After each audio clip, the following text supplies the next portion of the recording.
For me, part of the fishing is being with these guys. This is my family, you know, this is my family. One moment, the Cornelia Marie was the celebrated star of Deadliest Catch, its crew battling 100-foot waves and pulling in massive crab hauls. The next, it was scrubbed from existence. Episodes vanished from streaming, its name was wiped from promotional materials, and its captain was blacklisted. It's really crazy to think that this is like the last 4 pages of his whole fishing career. This wasn't a quiet retirement. This was a sudden, brutal cancellation. To understand why, you have to look past the waves and the crab pots and into the troubled life of the Harris family, where a decades-old secret was about to surface and end it all. Heart of the Bering Sea. The Cornelia Marie wasn't just a fishing boat. To put it mildly, it was a legend forged in the icy crucible of the Bering Sea. Built in 1989 in the heart of Alabama, this 128-foot beast of steel was a marvel of marine engineering. At a cost of $2.5 million, it was designed for one purpose: to conquer the deadliest waters on Earth. Its twin 750-horsepower engines could churn through monstrous waves. Its hull could hold over 300,000 pounds of crab, and its massive fuel tanks, holding 28,500 gallons, meant it could stay at sea for weeks on end, hunting its quarry. The Cornelia Marie is bigger, faster, and packs more crab. And that might help you if your boat is running condition. As long as she's not broke down, that might help you in a game of fishing. The thing nobody tells you is that a single king crab pot, when full, can weigh over 800 pounds and be worth thousands of dollars, and the Cornelia Marie could carry hundreds of them. This boat was a money-making machine. But a vessel is nothing without its captain, and the soul of the Cornelia Marie was Phil Harris. A chain-smoking, hard-living, no-nonsense fisherman with a heart as big as the ocean, Phil became the undisputed king of the fleet and the star of Deadliest Catch. He wasn't just a skipper, he was a father figure to his crew, sharing profits generously and never asking a man to do a job he wouldn't do himself. When the show began in 2005, Phil's boat with its signature aquamarine hull became a household name. Viewers were captivated not just by the high-stakes fishing, but by the raw family drama playing out on deck. Phil brought his 2 sons, Josh and Jake, aboard, and the world watched them grow from greenhorns into seasoned deckhands under their father's tough but loving guidance. Many people are crazy about the dynamic between them, seeing a reflection of their own families in the arguments, the lessons, and the shared triumphs. What many overlooked was the immense pressure Phil was under, a pressure that was quietly taking its toll. The signs were there for all to see. In 2008, Phil suffered a pulmonary aneurysm, a blood clot that passed through his heart and lungs, an event that would have sent any other man into immediate retirement. He got a stroke out there. Oh, really? And then that eventually was the end of him. He died in town in the hospital. But Phil, fueled by coffee, Red Bull, and an endless chain of cigarettes, just kept going. The Bering Sea was in his blood, and he couldn't leave it. It was this relentless drive that made him a hero to millions, but it was also what was steering him toward a tragic end. The final act came on January 29, 2010. While offloading crab in port, Phil suffered a massive stroke. In a testament to his sheer grit, he insisted on being carried off his boat by his own sons. For a few days, it seemed like he might pull through, his recovery defying the odds, but the damage was too severe. On February 9th, Phil Harris passed away at the age of 53. The episode detailing his final days, Redemption Day, was watched by over 5 million people, a staggering number that cemented his place in television history. He was gone, but he left behind a legacy, a famous boat, and 2 sons who were about to find out that inheriting the crown is much harder than watching it being worn. What they didn't know was that their father's passing was just the first wave in a tsunami of troubles that would soon capsize their entire world. Sinking under pressure. With Phil Harris gone, a power vacuum opened on the deck of the Cornelia Marie, and a storm of a different kind began to brew. Josh and Jake Harris were faced with a crushing reality. Their father's legacy came with a mountain of debt and a ship they didn't even own.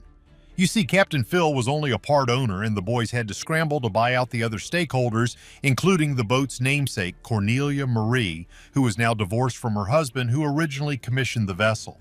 To put it mildly, they were in way over their heads.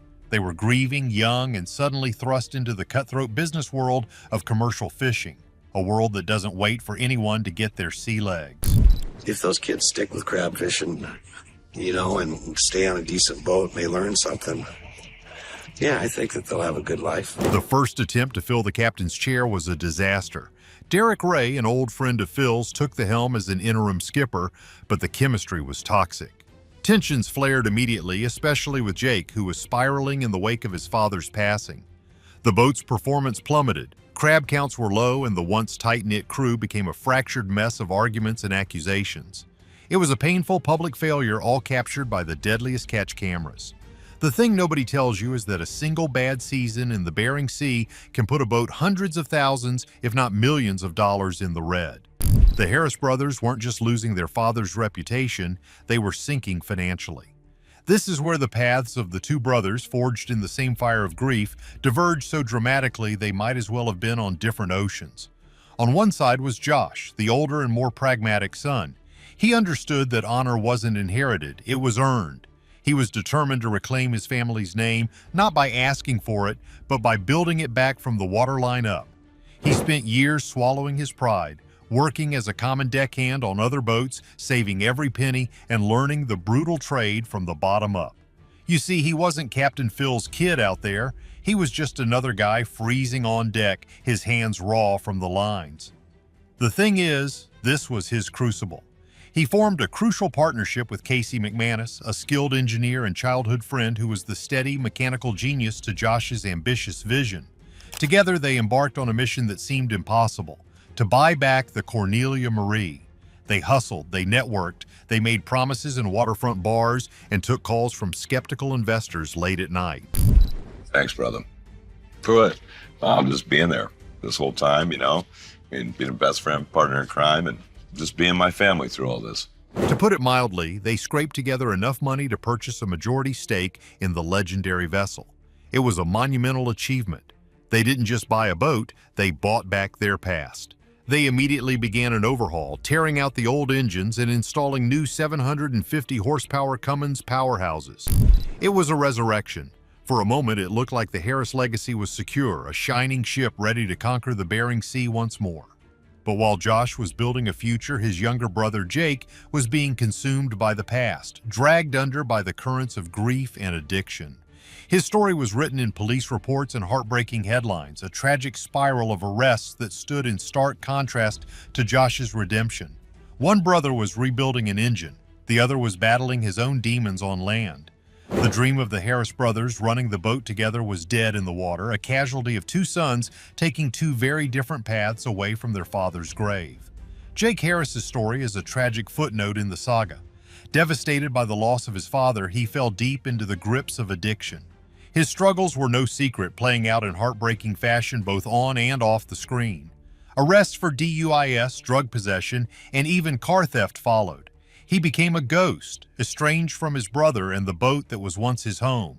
Many people are crazy about judging him, but what they overlooked was a young man drowning in grief without a lifeline. While Josh was fighting for the boat, Jake was fighting for his life, a battle he was losing. The once inseparable brothers were now on opposite sides of a widening chasm, and the dream of running their father's boat together was fading into a bitter memory. Every day I try to make my dad proud. I owe that to him. When I fish these waters, I can feel his presence. Josh had won the battle for the boat, but a war for its survival and his family's reputation was about to begin, sparked by a secret he thought was long buried. No port in a storm. With Josh Harris and Casey McManus at the helm, the Cornelia Marie made its triumphant return to Deadliest Catch in Season 14, and a collective sigh of relief was heard from fans around the world. The King's heir had finally reclaimed his throne. The iconic aquamarine boat was back on the crab grounds. The drama was high, and it felt like the tragic story that began with Phil Harris's passing had finally found its heroic ending. Josh even launched a spin-off series, Deadliest Catch Bloodline, a brilliant concept that saw him using his father's old, mysterious fishing charts to explore new, lucrative waters off the coast of Hawaii. It was a perfect blend of high-stakes adventure and a son's personal quest to understand his father's hidden life.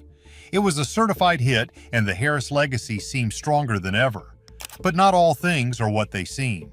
Behind the carefully crafted reality TV narrative, a ticking time bomb was about to detonate, a secret from the past so dark it would blow the Cornelia Marie out of the water for good. In September of 2022, the bomb went off. In the dark corners of the internet where old records and forgotten truths live forever, a shocking discovery was made. Court documents from 1999 were unearthed, revealing a horrifying secret from Josh Harris's past. When Josh was just 15 years old, he had been found guilty of a terrible crime involving a 4-year-old child. The documents showed he had served 9 months in jail and completed 2 years of treatment.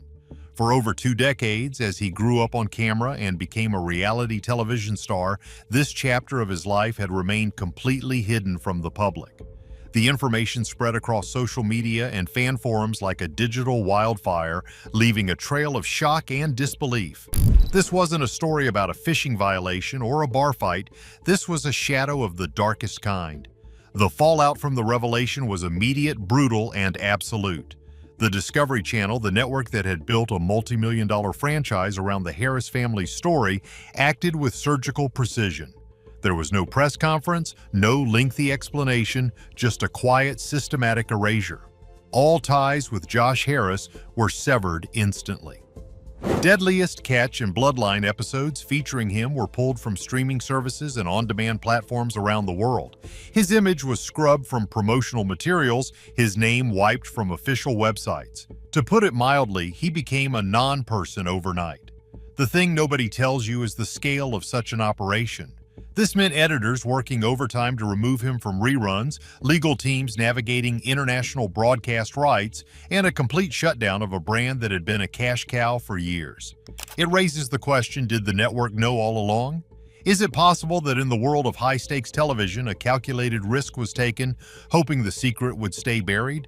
Or was this a genuine shock to them, a sign that their own background checks had failed spectacularly? Caught in the blast was Casey McManus, Josh's loyal partner and co-captain. Despite being completely innocent in the matter, his fate was tied to the Harris name. He was collateral damage. His contract was not renewed, and his time on the show came to an abrupt, unjust end. He was the friend who had helped rebuild the dream, only to have it all snatched away by a ghost from his partner's past. And what of the boat itself? For the average person watching at home, it might seem like the end of the story is just a TV show being canceled. Are we missing a key detail? How is it possible for a secret that old to just reappear and cause this much damage? The thing is, in the modern world of corporate responsibility and brand safety, some histories are simply too toxic to touch. The Cornelia Marie, free from the shadow of the Harris family for the first time in decades, was sold in June of 2024 to a new ownership group. Its new captain, Jake Albanino, made it clear their focus was on fishing, not fame. The legend had been passed on, the reality TV cameras were gone for good, and a new, quieter chapter had begun for the old boat. The tragic, complicated, and ultimately doomed story of the Harris family's reign had finally and irrevocably come to an end, leaving a final haunting question about the nature of fame and the secrets that lie beneath the waves. So, was the network right to erase a family's history over a 2-decade-old secret, or should redemption have been possible? Let us know your thoughts in the comments below. Don't forget to like and subscribe for more untold stories from the world's most dangerous jobs.